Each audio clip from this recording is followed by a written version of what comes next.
सत्ता जी। अच्छा भगत जी, क्या गुस्सा की हो गई रात को 1 रात बजे को तक? तो भगत जी 12:30-1 बज गए थे। नंबर तो मैंने नोट करके रख लिया था, मैंने कहा फिर कल सुबह ही करेंगे। 1 बजे तक इंतजार सर देखे। हम लाइव आ रहे थे भगत जी, 12 बजे तक तो लाइव आ रहे थे। कहा कि कोई फंस गए अपना प्रोग्राम में, इसलिए नहीं कर पाए। हाँ, 12 बजे तक तो प्रोग्राम ही चल रहा था भगत जी। बताइए आप। कुछ समस्याएं हैं, मैं बहुत लूट पिट चुका हूँ, मैं बहुत दुखी हूँ, बहुत परेशान हूँ लूट पिट के। वैसे परमात्मा ने मुझे इतना सुख दिया है, मुझे किसी चीज का कमी नहीं दी है जी। लेकिन मैं शारीरिक लूट पुट गया हूँ। मतलब जो मैं 2013 से 6 अक्टूबर को मैं नामदान लिया था जी। बरवाला आश्रम से, और मार्च में 27 मार्च को मुझे दूसरा मंत्र प्राप्त हो गया था। और इसके बाद भी मैं 2-3 बार, मैं 1 महीना पहले जो है बरवाला कांड होने से पहले भी मैं से वहाँ गया था आश्रम में। पता चारा चल रहा था कि मतलब ये जो ये जंतर मंतर में या वहाँ धरना देना, ये वो सब बातें मुझे इतनी जानकारी नहीं है सर, मैं बिल्कुल सही बता रहा हूँ। मैं सीधा साधा आदमी हूँ, एज भी काफी है, 76-77 वर्ष की है। मैं रेल से रिटायर्ड हूँ।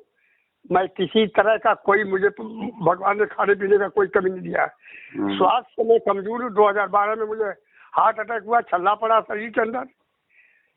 इसके बाद जो है मैं इसमें आईसीयू में पड़ा रहा, महीनों हुआ पड़ा रहा हॉस्पिटल में जी। मैं जब आके बेड पर घर बेड रेस्ट करने लगा तो मैं रात दिन एक गुरु जी का सत्संग ही देखता रहा मैं 1 साल तक। थोड़ी सी मेरे शरीर में जान आई। छोटा लड़का मेरा राजस्थान अलवर में नौकरी करता है प्राइवेट। बीच का लड़का गाजियाबाद में रहता है। गाजियाबाद से मैं रिटायर लिया हूँ, करीब 30 वर्ष गाजियाबाद के अंदर रहा हूँ मैं। बड़ा लड़का बॉम्बे के अंदर है। किसी तरह का मेरे ऊपर बर्डन नहीं है। बर्डन मेरे भक्ति के अंदर पड़ गया बीज, जो इससे मैं बहुत परेशान हूँ। ये क्योंकि मैं गुरु जी से इतनी चाहत थी कि जब हो गए तो मैंने 2-3 साल तक तो कुछ नहीं किया। मैं भाग दौड़ करता रहा, बहुत ज्यादा परेशान रहा। फोन करता रहा उन नंबरों पर जो नंबर दिए हुए थे, कहीं से मेरा संपर्क नहीं हो रहा था कि कहाँ क्या हो रहा। गुरु जी का कोई प्रोग्राम वहाँ मैं जाऊँगा हूँ। मैं फ्री रहता तो मुझे रेल के भी पास मिलता तो मैं वैसे भी मैं आपसे सर बता दिया और सच्चाई बता रहा हूँ कि मैं किसी तरह से परेशान नहीं हूँ। एक पैसा मैं बच्चों से मांगता हूँ, देता हूँ मैं। मुझे भगवान ने इतना सक्षम दिया, खाली शरीर से दोनों मियाँ बीवी। अब मेरी बदनसीबी ये है सर, इतने बदनसीब हूँ मैं, उस बदनसीब परिवार के अंदर हूँ कि मेरे 3 बेटे 3 बहू, 1 बेटी और मियाँ बीवी हम। नामदानी सिर्फ मैं हूँ। मैं किस तरीके से इस परिवार के अंदर रहता हूँ मैं जानता हूँ। लेकिन कोई मेरा विरोध नहीं करता, कोई नहीं विरोध करता। इसके लिए कोई विरोध मेरा बच्चा नहीं करता मुझसे। मुझे जो है ये लोग करते रहे। एक बार संपर्क हो गया इधर उधर, तो यहाँ से जो है मुगलसराय नामदान ट्रेन से संपर्क हो गया। भगत जी हेलो। हाँ जी सुन रहा हूँ। अब मुगलसराय नामदान ट्रेन से संपर्क हुआ था। एक साधक इधर एरिया में मेरे भी कोई भगत नहीं था, मैं अकेला ही था। लोग मुझे बड़े हे दृष्टि से देखते थे। लोग ये कहते थे कि ब्रह्मा विष्णु महेश और सबकी पूजा छोड़ दिए, ये आदमी हिंदू है ना मुसलमान है, क्या है ये। इस देश से मैं इधर अकेला पड़ा रहा। मैं किसी का परवाह ना करते हुए किसी से फालतू बात ही नहीं करता था। मेरे अंदर कमी यही हो गई कि मैं गुरुदेव के नहीं करने से मेरी अंदर जो है कुछ कमियां आ गई। जो ताश वाश खेलते थे वहाँ बैठ जाते, खेलते होते नहीं थे कुछ लोग। मुझे अकेलापन महसूस होता था। और कुछ मियाँ बीवी हम दोनों ही रहते थे, कुछ बदतमीजियाँ आपस में होने लगी। ये सब जो है मेरे से कमियां हुई। मैं गुरुदेव से जो इसके बाद इन लोगों ने मुझे वहाँ जब एक आदमी कहा कि मुझे नाम दाम दिला दो, मैं कहा चलो भैया। मियाँ बीवी को लेके गए और 2-4 आदमी जोड़े, ले जाके मैं खुद अपने खर्चे से बैठा के ले गए गाड़ी पे अपने। ये लोग जो है मतलब नाम दाम दिलाए, सब कुछ दिलाए। वहाँ जो हम अपने बारे में कहे तो कहने लगे कि आपका नाम जो है खंड हो गया है। आप जो है मुझे 10 चक्कर कटवाए। 4 जो है मतलब गेट नंबर 2 पर जो है बरवाला में, जेल नंबर 2 पर जो है 4 मत्था टेक, अच्छा हाजिर जेल पर लगाना। मुझे सालों गुजर गया, साल का ज़्यादा गुजर गया बल्कि। इसके बाद जो है जो है मगहर गए, जो है आपका जो है यहाँ मथुरा गए, यहाँ जो है मैं आपका गया जो है रोहतक गए। रोहतक में मेरी खोपड़ी घूमी वहाँ। जब लोगों ने वहाँ जो है प्रकट दिवस के बाद जो है ये सब नेता, ये अजीत जी है, ये फलाना है, ढिमाका है, तब मेरी वहाँ खोपड़ी घूमने लगी कि मैं, गुरु जी हमारे कहते थे हमें इस किसी किसी पार्टी पूर्वा से हमें कोई मतलब नहीं है, ना तुम लोग को रहना कहीं जाना है, और न कोई वोट फोट के चक्कर में कोई सपोर्ट वोट देना है किसी को, जो जहाँ करता है। लेकिन इन लोग की ये मनवर से देख के मुझे मेरा समझ में नहीं आ रहा। ये लोग डराते रहे। फिर यहाँ आपका कुछ बीच में कुछ ऐसा कुछ प्रोग्राम देखा, आप जो है यहाँ मेरठ में थे, मैं संपर्क करना चाहा कि मैं मेरठ हूँ, गाजियाबाद में तो मैं रहता हूँ, 4 महीना रहता रहा, बहु बेटे रहते हैं मेरे। मैं कहा मेरठ में मैं चलता हूँ। ये लोग मुझे बहुत ज़्यादा डरवा दिए तो उसका जो है उसका प्रोग्राम मत देखा करो, ये वो ये, और सब हमारे पर लाल पीला होने लगे। फिर जो है मैं भगत जी, मैं मेरा बदनसीबी था कि मैं दूर हो गया, मैं मेरा दूर हो गया। अब जो है ये मुझे जो है फिर मेरे को जो है किडनी प्रॉब्लम हो गया। उधर जो है आपका जो है नोएडा से, ग्रेटर नोएडा से दवा चल रहा था, यहाँ बड़ा हॉस्पिटल बनारस के अंदर यहाँ से दवा चल रहा, मेरा हार्ट का चल ही रहा सब कुछ। और वैसे जो है ये लोग जो कुछ करे, पर जो मुझसे गलतियाँ हुई हैं, क्षमा कैसे क्या करूँ मैं, मुझे समझ नहीं आता। मैं बिल्कुल सक्षम हूँ, मैं परमात्मा के चरणों में बिल्कुल समर्पित हूँ। आप मुझे बताइए मैं क्या करूँ।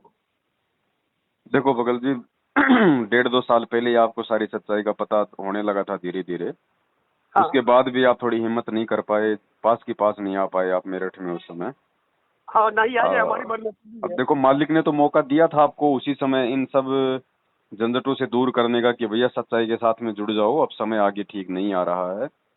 अब वो ठीक है, आपकी अपनी सोच थी, आपकी अपनी, अब क्या कहें उस चीज को, आध्यात्मिक नासमझी कह सकते हैं हमारी इसको। सोच नहीं थी, हमारी सोच नहीं थी भगत जी, हमारा दिल कमजोर था। मैं डर गया, लोग सोचते हैं, मैं हिम्मत नहीं कर पाया। हाँ, तो वो दिल कमजोर के कारण ही सोच चेंज हो गई ना फिर। हाँ वो कमजोरी थी मेरी। अब देखो भगत जी, ऐसा ही है, परमात्मा तो परमात्मा है, वो तो दयालु है भगत जी। बच्चा चाहे लाख गलती कर दे, भगवान तो माफ ही करता है। और सतलोक में की गई सबसे बड़ी गलती माफ करके फिर आ गया हमें लेने के लिए, तो यहाँ की गलतियां भी माफ करेगा परमात्मा।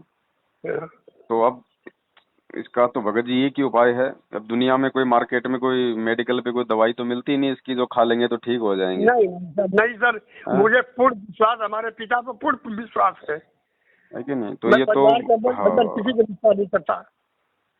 हाँ, तो हम लोग अध्यात्म में है, और अध्यात्म में परमात्मा की भक्ति ही हमारा इलाज है, हमारा उपचार है। और परमात्मा कहते हैं सुबह का भटका हुआ शाम को घर आ जाए तो भटका हुआ नहीं होता है। अब आपको यदि हकीकत का पता चल गया है, मैनेजमेंट की सच्चाई का पता चल गया है, गुरुदेव के साथ इन्होंने क्या किया है, संगत के साथ ये क्या कर रहे हैं, ये खुद कितने भगत हैं, कितने क्या हैं, सब कुछ आपकी समझ में आ गया, तो सीधी सी बात है भगत जी, सबसे पहले तो आपने अपनी तमाम जाने अनजाने की गलतियों की अपने घर पे, जहाँ भी आपने दरबार लगा रखा है बंदी छोड़ का, परमेश्वर को दंडवत समय याचना करो, हृदय से करो, अपनी आत्मा से करो, और कहो कि परमात्मा जो भी जाने अनजाने की गलती हुई दास क्षमा प्रार्थी है। आगे से परमेश्वर, जब तक आप हिसार जेल से बाहर नहीं आ जाएंगे, आपकी मर्जी, आप चाहे कल आओ, आप चाहे 10 साल बाद आओ, आपकी मर्जी भगवान। जब तक आप हिसार जेल से किसी भी आश्रम में बाहर नहीं आएंगे, तब तक परमात्मा ना तो किसी भी मैनेजमेंट वाले को या आपके परिवार वाले को एक फूटी कोड़ी कोई दान के नाम पे दूंगा, ना इनके नामदान केंद्रों पे जाऊंगा, ना इनके फर्जी आश्रमों में जाऊंगा, ना मेरा किसी कोऑर्डिनेटर किसी नामदान से कोई किसी प्रकार का संबंध रहेगा। ठीक है, कोई सामाजिक तालमेल है तो अपना रखो, अगर कोई कोई व्यावहारिक कोई रिश्ता आपका है किसी कोऑर्डिनेटर के साथ में, कोई रिश्तेदारी है, तो कोई दिक्कत नहीं, रामा श्यामा करने में कोई प्रॉब्लम नहीं है, सच्चाई बोलिए। मेरा वैसा भगत जी कोई नहीं है। मैं तो अभी बीमार था, वहाँ भी प्रार्थना लगाया था, लोगों ने कहा पाठ का कर लो, वो कर लो, या ज्योति का कर लो। वो ज्योति का संकल्प किया, 2100 रुपया मैं जमा भी कर, इतना बदनसीब हूँ मैं कि वो भी पैसा मेरा जो है गया पूरे खाने में। अब वो तो जाएगा भगत जी, कुपात्रों को तो 1 रुपया दोगे वो भी मतलब गटर में जाएगा। ये तो मालिक ने विधान 27 साल से आके यही तो समझाया था मैं कि भैया सुपात्र को दान देने से फलेगा, कुपात्र को देने से नहीं फलता। तो हम सुपात्र कुपात्र की पहचान नहीं कर पाए 27 साल में। जबकि गुरुदेव ने नहीं बता दिया कि करता, सुपात्र पूरी धरती पे केवल सतगुरु है और कोई है नहीं। फिर हम यही तो मैं बोल 7 रहा हूँ। साल से हम किन को पात्रों के हाथों में पैसा दे रहे हैं? अब यही ये तो हो एक रहा है। एक आध बार चर्चा भी किया, जिनको मैंने ले जाके खुद दिलवाया, मतलब जैसी भी हमारी ज्ञान थी, जैसा भी अज्ञानता थे, इन लोग को जो मंत्र दिलवाया या इनका नामदान दिलवाया, उनसे इसके विषय में, आपके विषय में बात बताया कि ऐसे ऐसे चल रहा है ये। तो हम कहने लगा कि गुरु मना करते हैं यहाँ लोग, क्यों उनका देखते उसका नहीं, हमें क्यों ले जाएगा, इनका नाम दिलाए? बताइए, हमसे रिक्वेस्ट भी कर रहे हो, हमारे ऊपर हावी भी हो रहे हो, तो फिर हमें ले जाके क्यों फंसा दिए वहाँ? अब ये तो भगत जी इनका तो धंधा बंद होता है ना। इनके तो खाने खर्चे, बच्चों की फीस, गाड़ी किराया, मोबाइल, डीजल, पेट्रोल सब कुछ संगत के दान से चलता है, तो इनको तो दुख होगा ही होगा।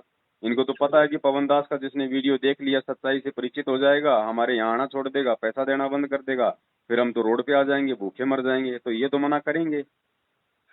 सवेरे 10 बजे के बाद, 9 बजे के बाद जो है, ये आप ही का लाइव जो है मैं शाम तक देखता हूँ, बीच में रमैनी कर लेता हूँ, फिर खोल के मैं टीवी, मेरे पास कोई काम, एक खुरपी नहीं चलाता। मालिक इस लायक मुझे बना रखा है, कुछ भी नहीं करता। रोटी घर वाली बना के देती है, तबीयत उसकी भी खराब है, अपना ले जाता हूँ, ले जा इलाज कराता हूँ।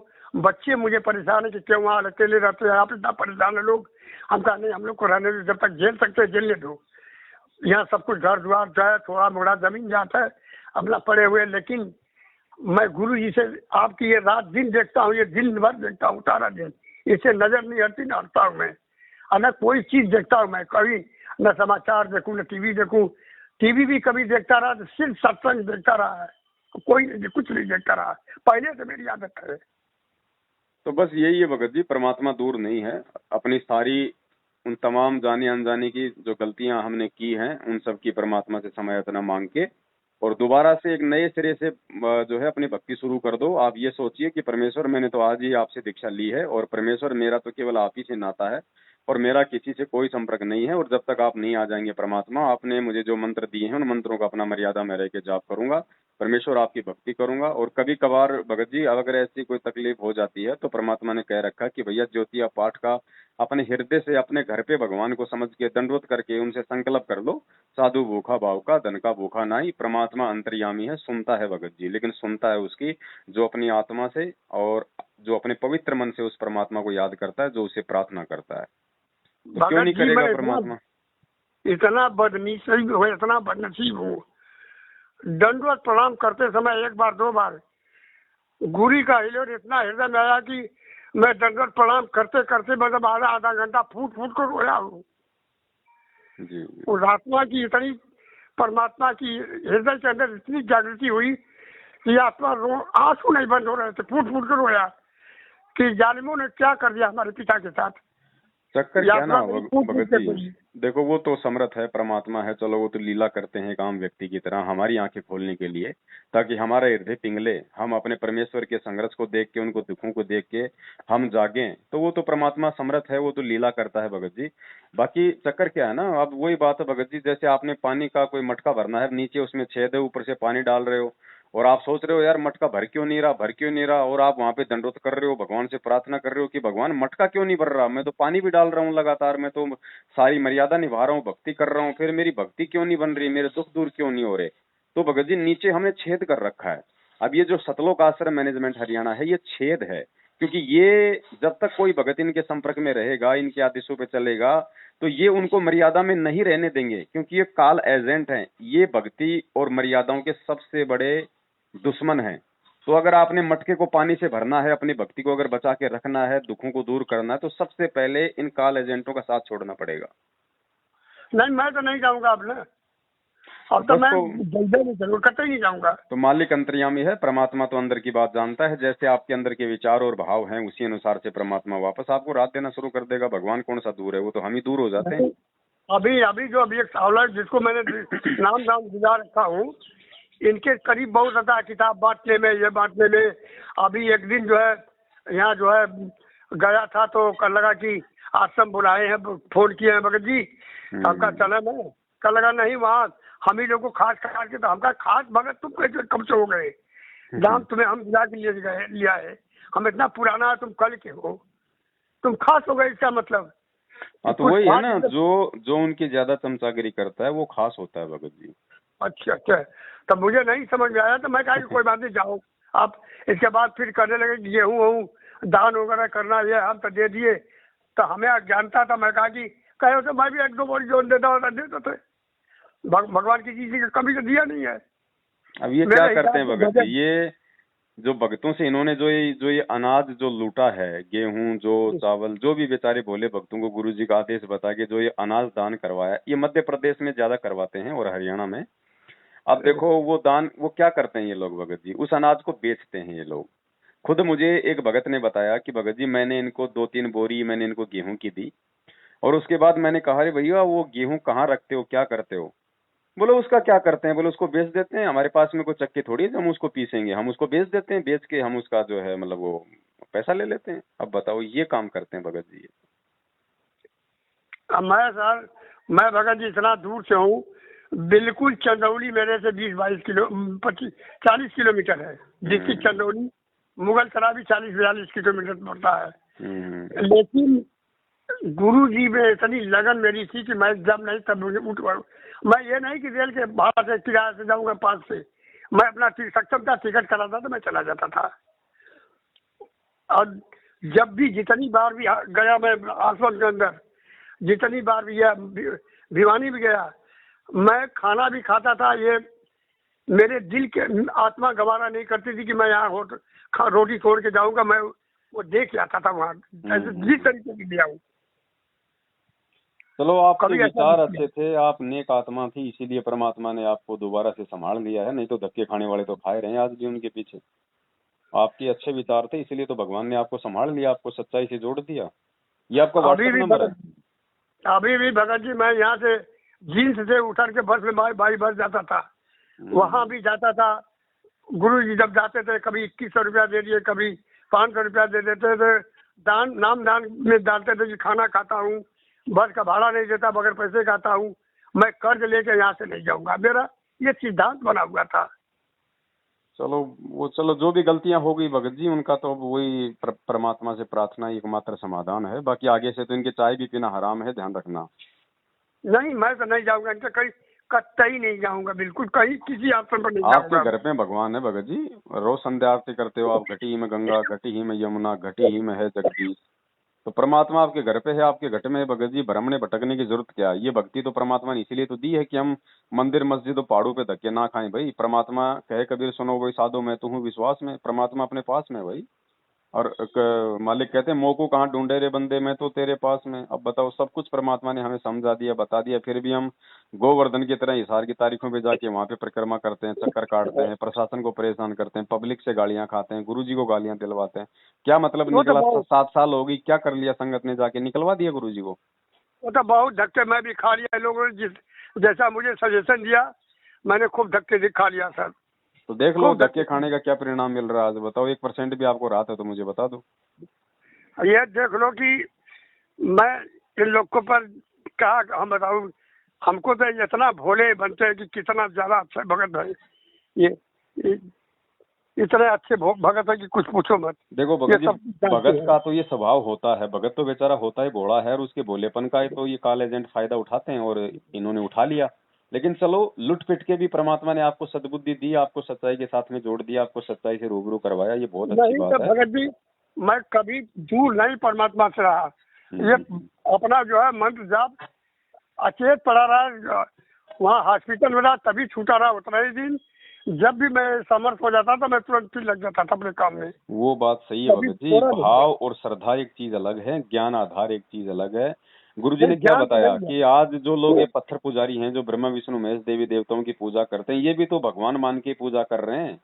ये कौन सा उनको मतलब छोटा मान रहे हैं? अगर कोई ब्रह्मा जी का पुजारी है, कोई हनुमान जी का पुजारी है, तो उसको सर्वश्रेष्ठ मान के तो भक्ति कर रहा है। लेकिन उसके मानने से नहीं होता ना भाई, क्या मर्यादा है, क्या नियम है, वो परमात्मा का विधान करता है निर्धारित। तो हम इसी प्रकार इस मैनेजमेंट को बहुत बड़ा भगत मान के, बहुत ही सच्चा मान के, और हम जो कर रहे थे क्रियाएं, तारीखों पे जाना, केंद्रों पे जाना, फर्जी आश्रम में जाना, इनको ज्योति पाठ का पैसा देना, हम सब कुछ सही मान के तो दे रहे थे। अगर हमें मालूम होता कि ये गलत है तो हम देते नहीं।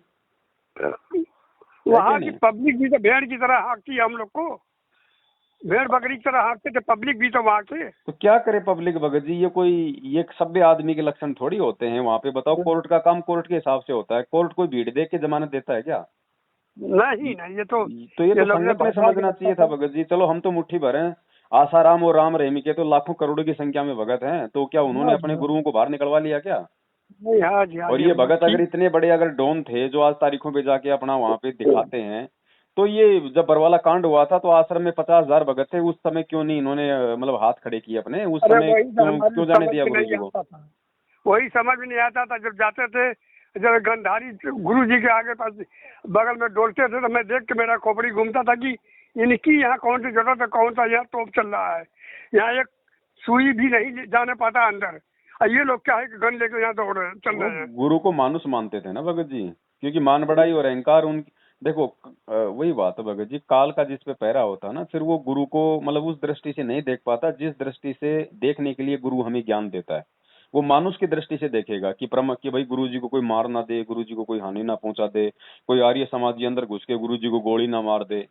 हैं, इसलिए वो गुरु जी के बॉडीगार्ड बने फिरते थे। आज वो बॉडीगार्ड तो भगोड़े बन के फिर रहे हैं। और वो परमात्मा जिसकी बॉडी की सुरक्षा करते थे आर्य समाजियों से, प्रशासन से, आज वो भगवान उन्हीं आर्य समाजी और प्रशासन की छाती में बैठा है। कोई बाढ़ तो उखाड़ दो उसका।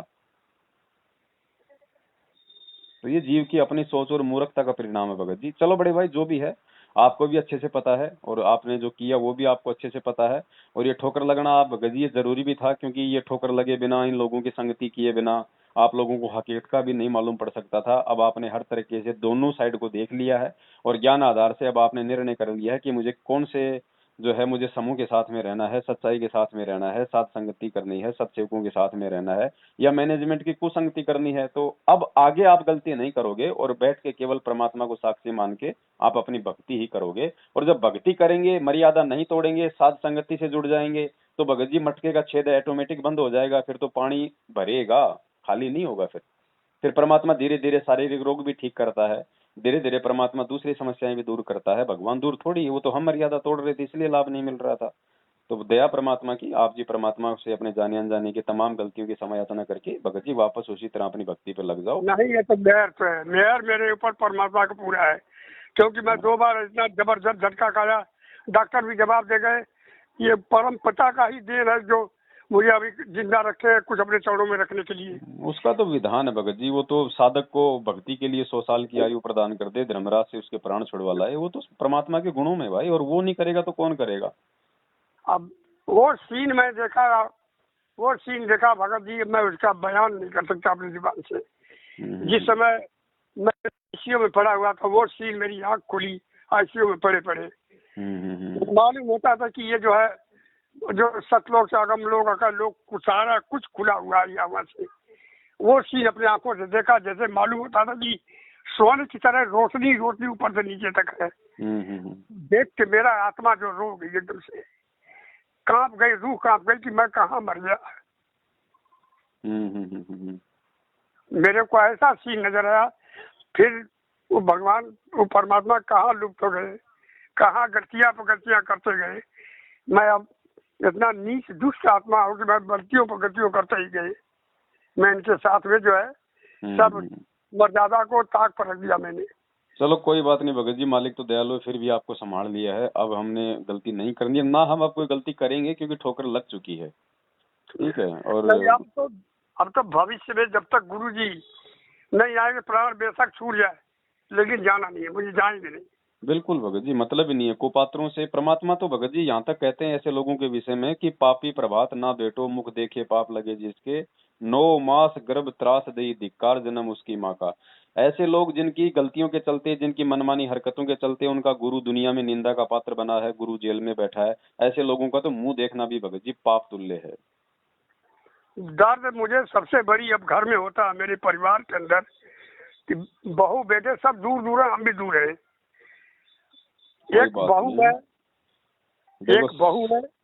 सारा खेल भगत जी ये संस्कारों का है। दास समझ सकता है आपकी बातों से। ये देखो, एक बहू जी बहू है, मतलब बाकी तो सारे तो खाने पीने वाले बच्चे, और वो बहुएं हार मार जो है नोचने वाले, इनसे मैं परेशान हूँ, इनसे बहुत दूर रहना चाहता हूँ। कोई बात नहीं, देखो भगत जी ऐसा है ना, आप सही हो तो कोई दिक्कत नहीं है, वो हाड़ मांस खाएं तो खाने दो, हमारा क्या ले रहे हैं, अपने कर्म खराब कर रहे हैं। परमात्मा कहते हैं कबीरा तेरी झोपड़ी गल कटियन के पास, जो करेगा सो भरेगा, तू क्यों भया उदास। हम सही हैं, हम भक्ति कर रहे हैं, हम मर्यादा में हैं, तो दुनिया चाहे जो मर्जी करे उसका पाप हमें थोड़ी लगेगा भगत जी, उनके संस्कार हैं, है ना। ऐसे कोई घबराने की जरूरत नहीं है, ऐसे तो घर घर में है भगत जी, ऐसे तो फिर भक्ति हो ही नहीं पाएगी। आज गुरुजी जेल में बैठे हैं, जेल में तो सारे मांस खाने वाले हैं, जो जो मेस में जो खाना बनाते हैं गुरुजी के लिए, वो भी बीड़ी सिगरेट गुटखा पान मसाला दारू शराब मांस सब खाते हैं, तो क्या गुरुजी वहाँ पे खाना ना खाएं? खाते होंगे भैया, वो तो हम तो जानते हैं कि वहाँ पवित्र लोग रहते हैं, हमें तो यही ज्ञान था। तो ऐसी कोई बात नहीं है, हम अपनी क्रियाओं का ध्यान रखें, हम सही हैं तो मालिक हम पे प्रसन्न है। बाकी दुनिया क्या कर रही है, दुनिया क्या नहीं कर रही है, वो दुनिया के संस्कार है, दुनिया के अपने कर्म है भगत जी। देखिए कब से प्रयास कर रहा था मैं आपसे बात करने के लिए, कब से फोन कर रहा था, लेकिन आप इतना लाइव आपकी बिजी है।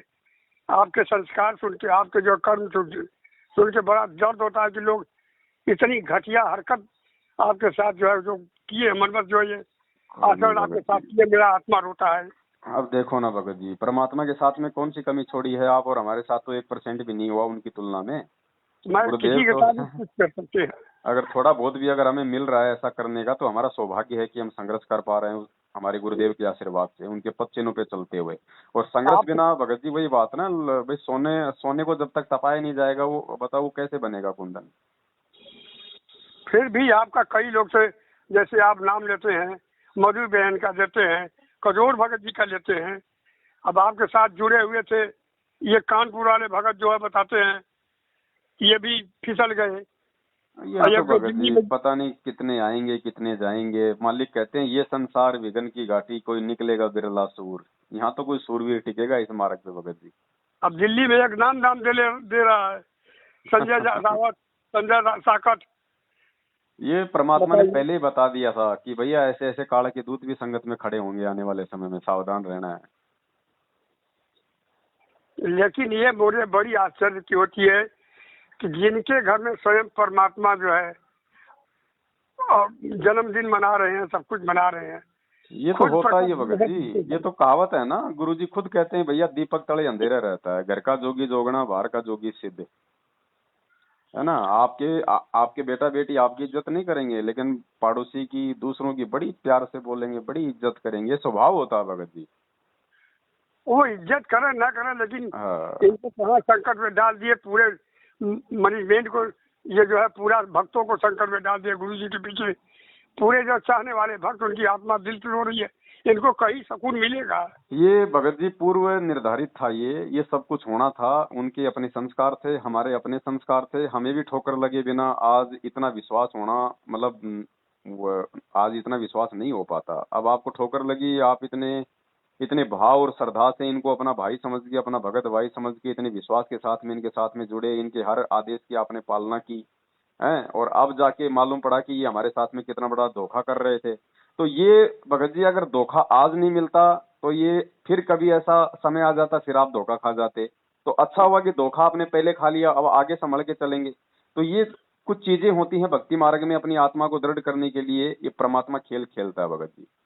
इनके तो अपने संस्कार थे, इन्होंने तो अपने कर्म फोड़ लिए, लेकिन हमें भी ठोकर लग गई।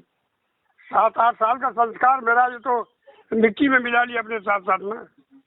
कोई बात नहीं, उसका फायदा ये मिल गया कि आज आप दृढ़ हो गए ना, आज आपकी जो समझ में आई है, अब आप गलती जिंदगी में नहीं करोगे, तो फायदा भी तो हुआ ना इसका। सुनना ही नहीं है, इनकी कोई बात ही नहीं सुननी है मुझे सर। हाँ, इनके तरफ ध्यान ही नहीं जाएगा अब तो। चलो ठीक है भगत जी, दया परमात्मा की। और फोन आ रहा है एक भाई का, है ना। आप तो गुरुदेव को समझ यातना मान लीजिए अपने हृदय से, और फिर देखिए भगत जी, परमात्मा तो परमात्मा है, वो तंत्रयामी है, वो तो इसी बात का इंतजार कर रहा है कि कम से कम ये अपनी गलती तो स्वीकार करे एक बार। मालिक कहते हैं जो मैं पूत कपूत हूँ बहुर पिता को लाज। बेटा चाहे लाख गलती कर दे, और बेटा एक बार अगर कह दे कि भाई पिताजी मेरे से गलती हो गई, आगे से नहीं करूंगा, तो परमात्मा उसकी सारी गलतियां माफ कर देता है। नहीं, वो तो भगत जी मेरा आत्मा रोता जी, ये हमारा पिता इतना दयालु है, इतना शक्तिमान होते हुए भी इतना दयालु है कि बिल्कुल दया का सागर है हमारा पिता। चलो बड़े भाई, दया परमात्मा की, आप जी लगे रहो परमेश्वर के चरणों में, और ज्यादा समय नहीं है, परमात्मा जल्दी आएंगे, अपने बच्चों को वापस संभालेंगे। बस ये है कि हमें तब तक बहुत सोच समझ के चलना है भगत जी। ठीक है। हाँ, सत साहेब, जय हो बंदी छोड़। बंदी छोड़ की।